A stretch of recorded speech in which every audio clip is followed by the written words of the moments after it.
Hello students, I am Professor Neeta. Welcome in our free education channel English Master. Dear students, आज हम पढ़ेंगे class 11 English text book series unit number 2 के poem number 2.4. Okay, सो इससे पहले के जो poems हैं 2.1, 2.2, 2.3 ऑलरेडी पढ़ाकर अपलोड कर दिया है. I have already taught and uploaded all those poems in our playlist. Check the playlist link in the description below. And yes, of course, चलिए शुरुआत कर देते हैं. Poem number 2.4. Upon Westminster Bridge. Okay, upon Westminster Bridge. And ये poem हम with full explanation in Hindi पढ़ेंगे word to word. And यहाँ पे देखिए, दिस इज द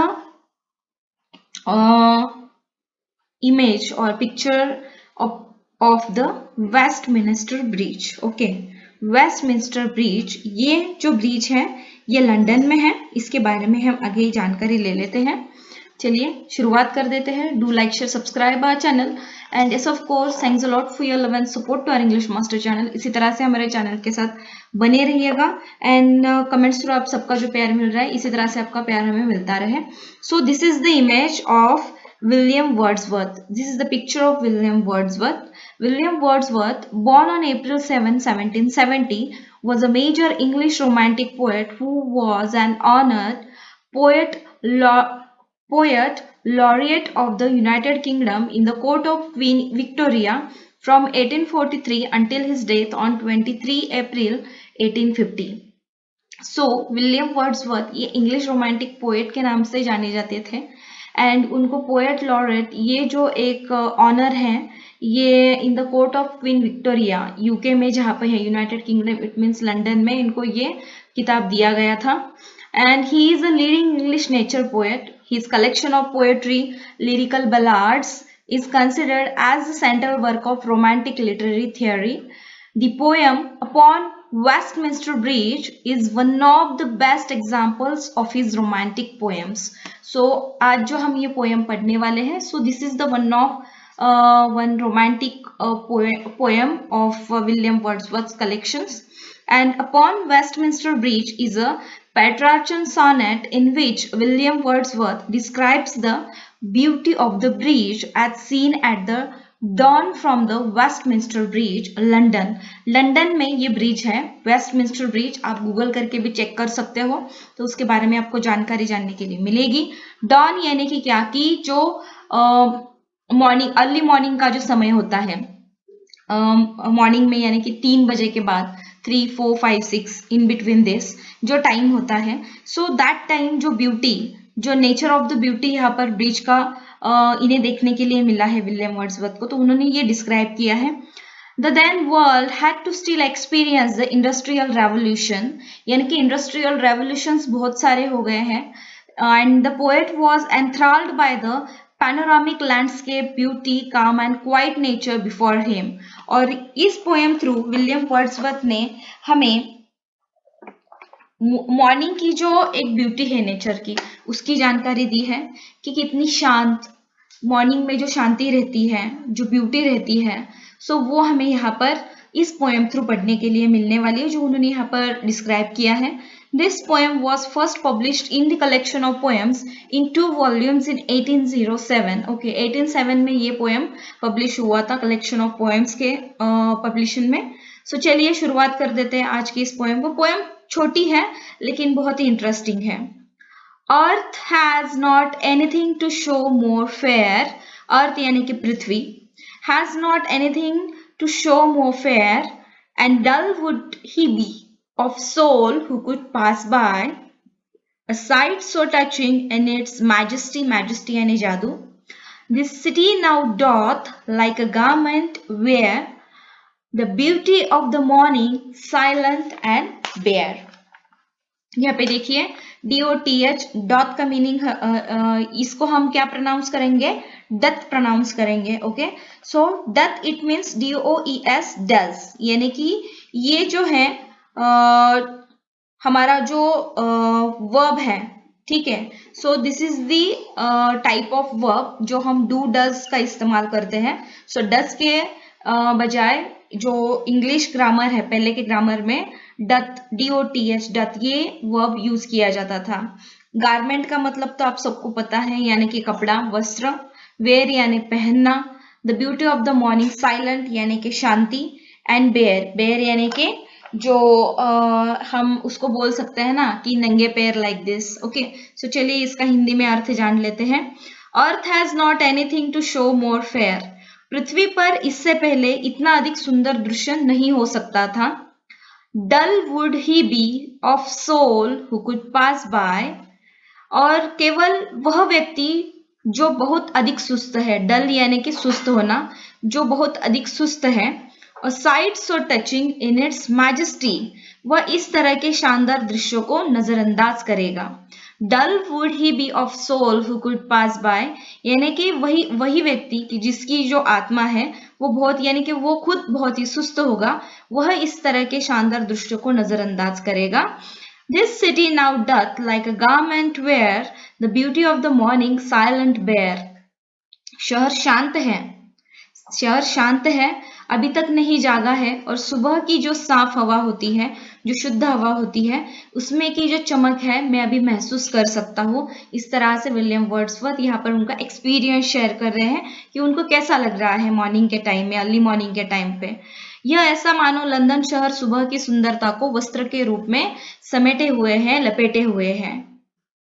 चलिए आगे का स्टांजा देखते हैं। What is the next stanza? Ships, towers, domes, theatres, and temples lie open unto the fields and to the sky, all bright and glittering in the smokeless air. Never did sun more beautifully steep in his first splendor valley, rock or hill. चलिए हिंदी में बताती हूँ।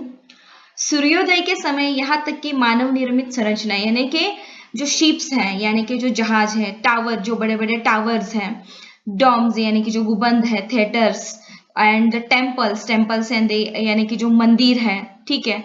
सो यहाँ पर ऐसा बोला गया है कि ships, towers, domes, theatres and temples lie upon unto the fields and to the sky, यानी कि सूर्योदय के समय यहाँ तक कि जो मानव ने बनाए हुए जहाज, टावर, गुबंद, काप और थिएटर है, यह सभी प्रदूषण मुक्त हवा में चमक रहे हैं। All bright and glittering in the smokeless air, यह सभी जो स्मोकलेस यानी कि शुद्ध हवा जो है, प्रदूषण मुक्त जो हवा है, उसमें चमक रहे हैं। Never did sun more beautiful steep in his first splendour valley, rock और हिल, ठीक है। वैली का मतलब होता है कि घाटी, रॉक यानी कि चट्टान, हिल यानी कि जो पहाड़ी होती है, स्प्लेंडर यानी कि हम उसको बोल सकते हैं कि चमक, ठीक है। स्प्लेंडर का अर्थ यहाँ पर आप क्या लोगे कि beauty. In is first splendour valley, rock और हिल, यानी कि सुबह सुबह सूर्य की किरणें जब वैली, रॉक और हिल पे पड़ती है, घाटी, पहाड़ी और चट्टान पर भी उनकी किरणें पड़कर चमक रही है। इस तरह के सूर्यास्त को मैंने कभी नहीं देखा था। इस तरह से यहाँ पर जो मॉर्निंग का जो दृश्य है, उसका जो सीन है, व्हाट इज उसका डिस्क्रिप्शन यहाँ पर विलियम वर्ड्सवर्थ द्वारा दिया गया है। Described each and everything very beautifully. Let's learn the last stanza, that never, this is the short form of, संक्षिप्त रूप हम जिसको कहते हैं, that is NE। यहाँ पे देखिए कि ये जो पंक्चुएशन मार्क आया है, that is V के बजाय ये यूज किया गया है। Never saw I, never felt a calm so deep, the river glared at his own sweet will. Dear God, the very houses seem asleep, and all that mighty heart is lying still. So here the poet is saying that the river Thames glided on slowly under the bridge, and the people in their houses are asleep yet, and collectively their hearts rest quiet. यानी कि मैंने कभी नहीं देखा और न कभी ऐसी गहरी शांति मैंने महसूस की है, और काम यानी शांति, सो डीप, इतनी गहरी शांति मैंने कभी महसूस नहीं की है। The river glide at his own sweet will, यानी कि थेम्स नदी पुल के नीचे से धीरे धीरे बह रही है। Dear God, the very houses seem asleep. लोग अपने घरों में अभी तक चैन से सो रहे हैं। लोग अपने घरों में अभी तक, लोग अपने अपने घरों में अभी तक चैन से सो रहे हैं। And all that mighty heart is lying still, mighty hearts, ठीक है। यहाँ पर माइटी हर्ट्स का मतलब क्या दिया गया है कि और शांति से अपनी मीठी नींद में वो सारे जो मन है, चंचल मन है, वो अभी जो दिन भर काम के समय में काम में व्यस्त रहते हैं, वो अभी इस समय में जो नींद का समय है अपनी मीठी नींद में अपने सपनों में चैन से सोए हैं और शांति से अपनी मीठी नींद में सो रहे, अपनी नींद का वो पूरा आनंद ले रहे हैं। So like this the poet has described that he appreciates the beauty of the city which looks serene early in the morning, especially since he is seeing the city without the usual noise and activity. जब पूरी शांति है, यानी कि गाड़ियां भी नहीं चल रही है, नदी शांति से बह रही है, हवा में प्रदूषण नहीं है, लोगों की बातें नहीं है, और लोग अपने घरों में शांत सुख चैन से सो रहे हैं, और दैट टाइम का जो वहां पर एक माहौल बना है, मॉर्निंग का जो नेचर है वो वहां पर वो महसूस कर रहे हैं। सो स्टूडेंट्स, आई होप कि आपको ये पोएम अच्छी तरह से समझ में आई है। Upon Westminster bridge, this is the poem 2.4 poem of class 11 English text book series unit number 2. I have taught you the full poem with full explanation in Hindi, and this is the very beautiful picture of that place, the Westminster Bridge, which is in the London city in United Kingdom, यानी कि UK में जो स्थित है। This is the river, ये जो नदी है ये है थेम्स नदी, थेम्स नदी के ऊपर ये ब्रिज बंधा हुआ है लंदन में। गूगल पे जाके सर्च करो और लंदन की ये जो बहुत ही सुंदर जो चित्र है वो आपको वहां पर देखने को मिलेगा। सो आई होप कि आपको ये पोएम अच्छे से समझ में आई है। जल्दी मिलते हैं नेक्स्ट पोएम 2.5 में, और देन उसके बाद 2.6 कवर अप कर लेते हैं, यानी कि आपको यूनिट नंबर 2 फिनिश्ड हो जाएगा। देन हम उसके बाद क्वेश्चन आंसर्स का सीरीज स्टार्ट करेंगे। So take care of yourself, your family, friends. Do like, share, subscribe our channel. Thanks a lot for your love and support. Keep supporting. Take care and bye-bye.